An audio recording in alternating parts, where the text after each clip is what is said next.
皆さんこんにちは、つくみです。そしてこちらは愛犬のリボンちゃんです。このチャンネルでは田舎で暮らす私たちの暮らしの様子や普段やっている DIY の様子をお届けしております。今は中古物件をマイホームにするべく DIY 奮闘中です。床や壁紙を剥がしたり、石膏ボードを貼り付けたり、そして壁紙を貼ったり、天井を塗ったりしていきました。そろそろ住めそうな、そんな気配がし始めています。これからの DIY の様子もぜひ見守ってもらえたら嬉しいです。今回の DIY は家ではなく車の DIY になります。ぜひご覧ください。つくりぼチャンネル。おはようございます。 DIY の前にまずは腹ごしらえ。ベーコンレタスサンドを食べてから DIY をしようと思います。私の朝はだいたいこんな感じ。コーヒーとパンがほとんどです。塗り忘れた粒マスタードは後乗せでいただきます。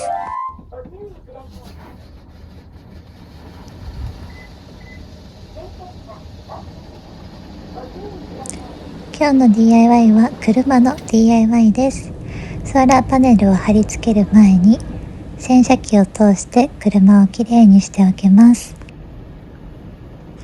リボンちゃんがどんな反応をするのか見たくてついカメラを回しました。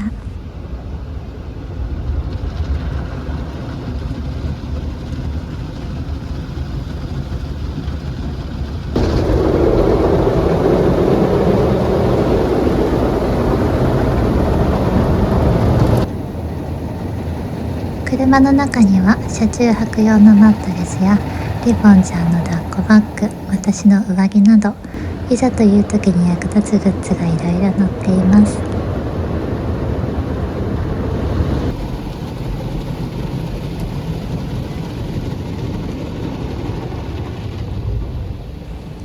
洗車を終えたので今日の DIY スタートです。今日この DIY はボージ RV さんからご提供いただきましたソーラーパネルです。このソーラーパネルを車体の上部に取り付けして快適に車中泊ができるようにしたいと思います。以前から車にソーラーをつけたいなとは思っていたのですが、重たそうだし取り付けも難しそうだなと思って少し諦めていました。しかしこのボージ RV さんのソーラーパネルは薄くて軽いということで、私が一人でも取り付けできるのではないか、そう思って今回のタイアップを受けさせていただきました。どんな感じになるのか、まずは箱から出して仮置きしてみたいと思います。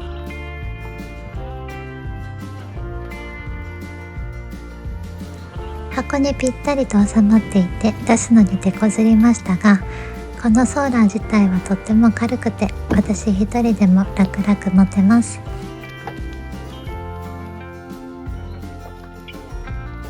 とりあえず広げてみるとこんなぐらいの長さです。車の上に取り付けできるように脚立を取りに行ってきます。この物置にはいろんなものが入っていて、脚立を出すにはたくさんのものを出さなければいけません。まずは草刈り機。最近急激に雑草が伸びて雑草だらけになってしまっているので、草刈り機もしないといけませんね。そしてこれは何でしょうか。車のフロントガラスなどの雪を避けるためのものです。ゴルフバッグも入ってますが、脚立はなんとか取り出せそうです。それでは参りましょう。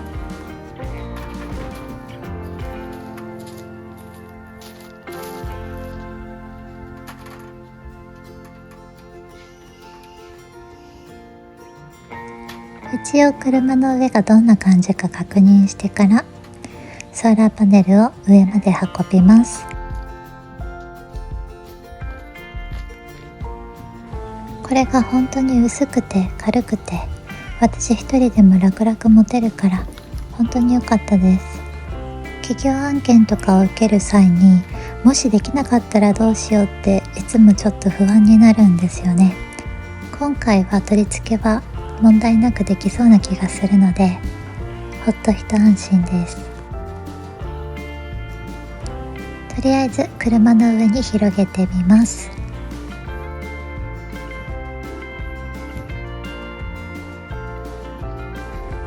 この車は最近乗り換えたばかりなのですが、もともとはモビリオスパイクという車に乗っていました。中古車でだいぶ乗り倒したので、そろそろ買い替え時かなということで、車検のタイミングで買い替えました。今回からは4駆になったので、冬の雪道も安心です。今までの車は4駆じゃなかったので、雪道、坂道とかは結構危なかったんですよね。これがソーラーパネルから出ている配線です。プラスとマイナスが書かれているのですが、プラスはポジティブ、マイナスはネガティブって書くんですね。英語でプラスマイナスかなと思っていたので、なんか新しい発見、勉強になりました。配線をどっから通したらいいのかなといろいろネットで調べてみたんですが、どうやらこの隙間からうまく通せるらしいんですね。だけどとっても不安です。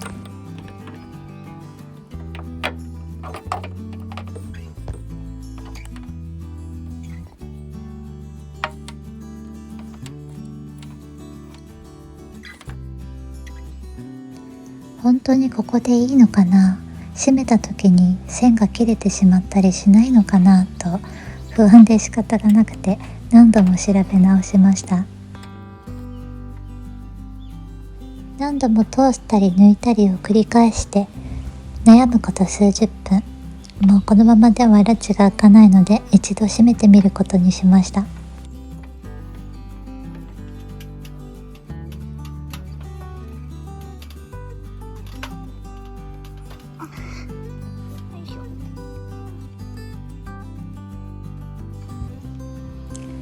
線が噛んで切れそうになったらすぐ開けられるようにゆっくりとドアを閉めようとしていますが、重たくて手だけではなかなかうまくいきません。足も使ってドアをそっと閉めようとしています。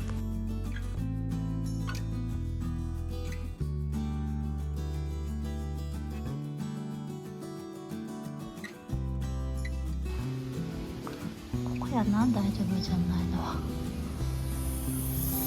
なるほど。これさえちゃんと収まってれば大丈夫ってこと？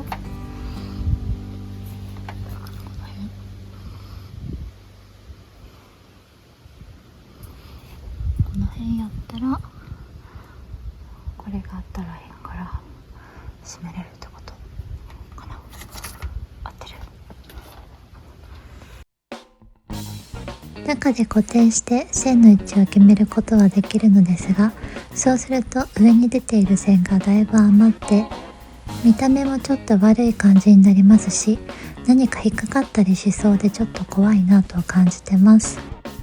なのでできる限りすっきりと収まるように調整をしていきます。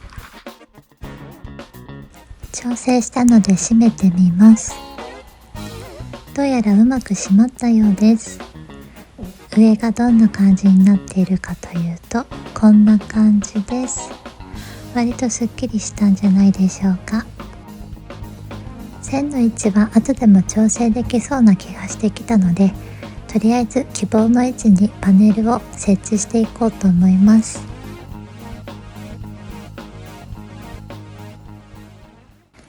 ようやく梱包を外します。オープン。めっちゃ綺麗ですね。めっちゃ薄くてびっくりです。裏面には接着テープがついています。この商品は両面テープがついているこのタイプと、設置用の取り付け穴が開いているタイプの2タイプから選ぶことができました。広げてみると結構大きいんですよね。私の車ボクシーなんですが、この上ほぼ隠れるぐらい大きなパネルになってます。そして何より薄い、そして曲がるので、割とこうカーブがあるような場所にでも貼りやすい、そんなタイプになってます。すごいですよね。こんなソーラーがあるなんて知らなかったです。結構感動ですね。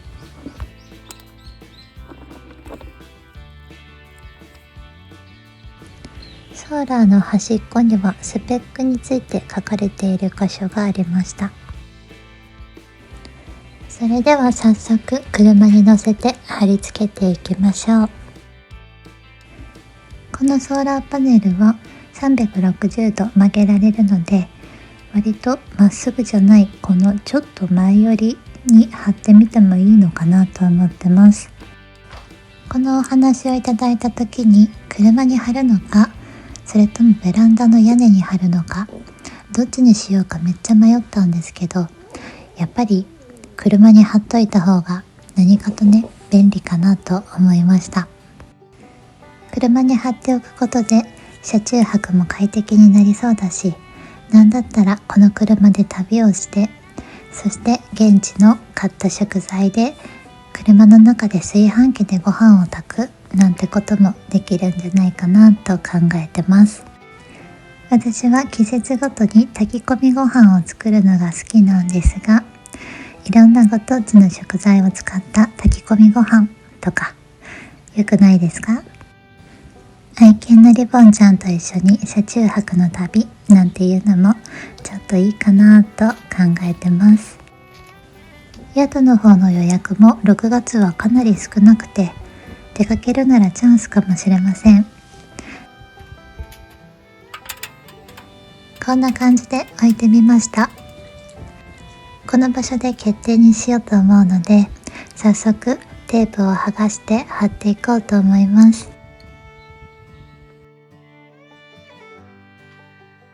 宿の話に戻りますが、夏はおそらく夏休みとかお盆とか忙しくなるんじゃないかなと予想しています。というか、忙しくなってくれないと困るんですけれども、夏の間は忙しく過ごして、そして冬はまた暇な時期が訪れると思います。なので車中泊の旅をするならば6月もしくは冬になるかなと思っているのですが、冬もこのソーラーパネルがあればエンジンを切っている時でも電気毛布を使ったり、中でお湯を沸かしたりとか、いろんなことができそうです。実は今は宿に泊まっていることが多いです。で、お客様の予約が入ると車中泊したりしてるんですが、早く家を完成させて、いつ予約が入ってもいいようにしたいなと思ってます。車中泊割と好きで全然苦じゃないんですけれども、やっぱりこれからの季節暑くなるのでちょっと心配だなと思ってました。でもこのソーラーのおかげで扇風機も使えるようになりますね。両面テープのフィルムを剥がして貼っていきます。この場所が動かないようにフィルムを剥がしながら貼っていこうと思います。めっちゃ強力なテープみたいで、一度貼るともう取れなさそうなんですよね。貼り付ける前に必ず正常に使えるかどうか動作を確認しておきましょう。使う場所をちょっと変えたいなとか思う方の場合は、このテープタイプではなくて取り付け穴タイプを選んだ方がいいかもしれません。私はもう車につけたら剥がれないでほしいって思ったので、このテープの方にしたんですけれども、耐久性があって10年ぐらい持つらしいので、安心して走ることができますね。ちなみに剥がしたいときは剥がすことができて、跡が残らないように拭き取ることもできるようです。今回乗り換えた車ももちろん中古車なので、おそらく廃車になるまで乗り倒すと思うんですけれども、それまでソーラーも持つんじゃないかなと予想してます。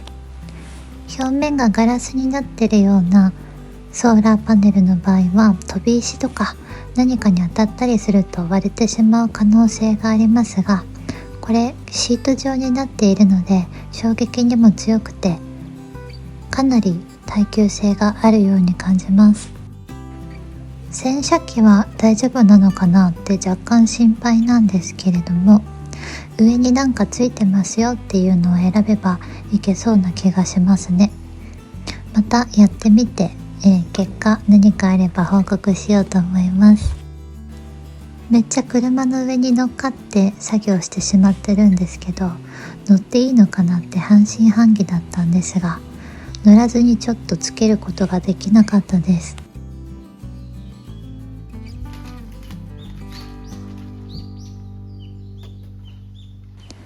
田舎暮らしはとってものどかですよ。鳥の声とか動物の声がしょっちゅう聞こえてきます。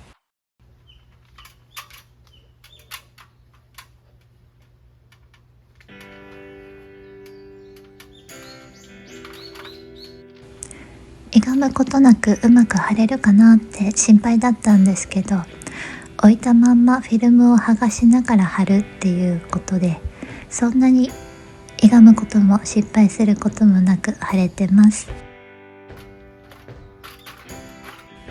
車の場合は脚立さえあれば大丈夫そうです。ここからはちょっとした妄想なんですが、家の方の吐き出しのとこにウッドデッキを作って、そこに屋根も作って、そこの屋根にもソーラーつけれたらいいなぁなんて考えてます。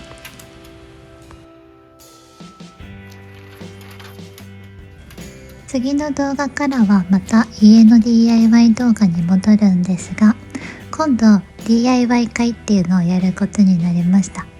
たくさんの人に来てもらってお手伝いしていただく予定になっているので、結構賑やかな動画になるんじゃないかなと思ってます。まだちょっと未定ですが、次の動画が DIY 会のための準備の DIY 動画で、その次あたりで DIY 会の動画にしようかなと思ってます。ぜひ楽しみに見てもらえたら嬉しいです。そして6月7月どこかわからないですけど、車中泊動画とかも撮ってみようかなと思ってます。 DIY 動画プラス車中泊みたいな感じでお届けできればなと思ってます。今回は DIY の間ずっと車の中でお昼寝していたリボンちゃん、まだ眠たそうですね。もしくはちょっと拗ねてるのかな。こんな感じで晴れました。リボンちゃんからのソーラーパネルです。某 RV さんからご提供いただいたソーラーパネル、これで車中泊も快適になりそうです。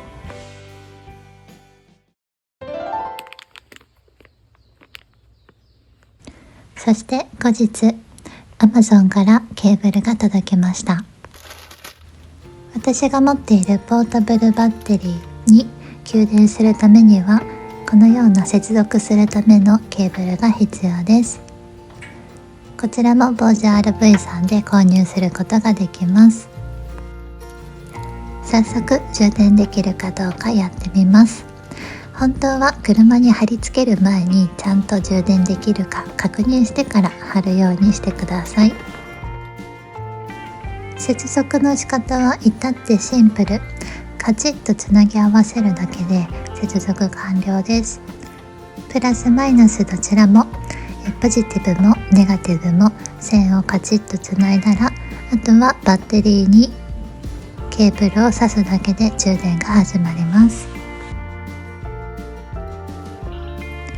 つけてみるとちょっと線が短いかなと感じたので、これは車の上にある線を少し調整して車内の中にもう少し引き込んだらいいかなと思います。それでは充電を開始してみます。給電するための場所にプラグを差し込みます。すると 100W 以上の充電ができているようです。かなりハイスペックですね。これで充電もすぐに完了しそうです。今日の天気はこんな感じ。晴れのち曇りくらいの感じでしょうか。雲がたくさんあるけれども、そんなに暗くはないぐらいの天気です。ちょっと肌寒いけれど風が気持ちよくて、とってもいい季節だなと感じてます。今までよりも圧倒的に早く充電できるようになったので、これからどんどん使おうと思います。もともとモバイルバッテリーはかなり活用していて、 DIY しながらスマホを充電したり、また撮影用のカメラを充電したり、それから DIY に必要なマキタのバッテリーを充電したりしています。これからは車内での冷暖房だったり炊飯だったり、それからポットとかいろんなもの持ち込んで試してみようと思います。これは車中泊の際に車内全体を隠せるシェードです。大人女子2人での車中泊は安全と快適をモットーにしています。もしどこかで私たちを見かけたら気軽に声をかけてくださいと言いたいところですが、とっても人見知りなのでリアクション薄かったらごめんなさい。では今日の DIY は以上で終わりです。ここからは田舎ののどかな風景とリボンちゃんの散歩の様子をお届けいたします。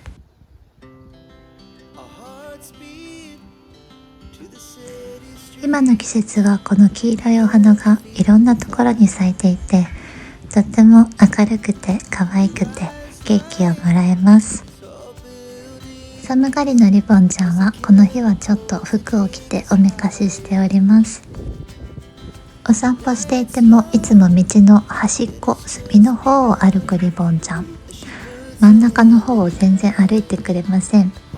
ワンちゃんってこんな感じなんでしょうか。毎日リボンちゃんと散歩をするおかげで、この田舎のとっても綺麗な景色を発見することができます。そして家に帰ったらリボンちゃんの爪切りと爪の間、手の裏側の毛をカットしました。爪切りする際はこのように仰向けで寝かせてで爪を切っていくんですけれども、仰向きで寝かせるとすぐ寝落ちるんですよね。ただ爪を切ろうとするとはっと目を覚ましてかなり嫌がります。なかなか爪切りは大変です。でも安全のため、そして清潔に保つために爪切りと足の裏の毛を切るのはとても大切ですよね。肉球はガサガサっとしていたらリップクリームを塗ってマッサージしてしっとりと保てるように心がけています。爪は床を歩く際に床につくかつかないかぐらいの長さで揃えるように心がけています。この子と過ごす時間が愛おしくって毎日幸せです。リボンちゃんのいない暮らしなんて考えられない。どうか長生きしてね。最後にお知らせです。愛犬のリボンちゃんの実写版の LINE スタンプができました。イラスト版の LINE スタンプも販売中です。ぜひ QR から見てみてくださいね。ボイシーでは田舎暮らしの裏話をお話ししております。QR からぜひ聞いてみてくださいね。この動画がいいねと思ったらいいねとチャンネル登録よろしくお願いします。